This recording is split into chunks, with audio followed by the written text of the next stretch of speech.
Welcome to R D vlogs. ഇനി നമുക്കിങ്ങനെ പൊതിച്ചോറ് കെട്ടാമെന്ന് നമുക്ക് നോക്കാം. അതിന് വേണ്ടിയിട്ട് ഞാനൊരു വാഴയില എടുത്തു വെച്ചിട്ടുണ്ട്. അതിലേക്ക് ഞാൻ നമ്മുടെ കുത്തരി ചോറ് രണ്ട് കയ്യിൽ ഇടുന്നുണ്ട്. ഇനി നമുക്ക് നല്ല വാഴക്കൂമ്പ് തോരൻ ഇതിലേക്ക് ചേർക്കാം. അതിൻ്റെ മുകളിലേക്ക് 2 കഷ്ണം നങ്ക് വറുത്തത് വെച്ചു കൊടുക്കുന്നുണ്ട്. അങ്ങനെ നമ്മുടെ പൊതിച്ചോറ് തയ്യാറായിരിക്കണം. ഇനി നമുക്കിത് പാക്ക് ചെയ്യാം.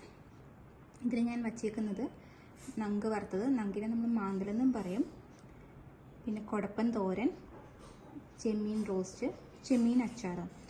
കൊടപ്പൻ എപ്പോഴും നല്ലതാണ് വയറ്റിന്. അപ്പോൾ നമ്മളത് എപ്പോഴും നമ്മുടെ ആഹാരത്തിൽ ഇങ്ങനത്തെ ഐറ്റംസൊക്കെ ഉൾപ്പെടുത്തുന്നത് എപ്പോഴും നന്നായിരിക്കും. നമുക്കിനി ഇത് പാക്ക് ചെയ്യാം. അങ്ങനെ നമ്മുടെ പൊതിച്ചോറ് തയ്യാറായിട്ടുണ്ട്. പൊതിച്ചോറ്, നല്ല കുടംപുളിയിട്ട അയിലക്കറി, പപ്പടം, ഇത്രയാണ് ഞാനിന്ന് കൊടുത്തു വിടുന്നത്. വീഡിയോ ഇഷ്ടപ്പെട്ടാൽ ലൈക്ക് ചെയ്യുക, സബ്സ്ക്രൈബ് ചെയ്യുക, കമൻറ്റ് ചെയ്യുക. Thank you for watching my channel.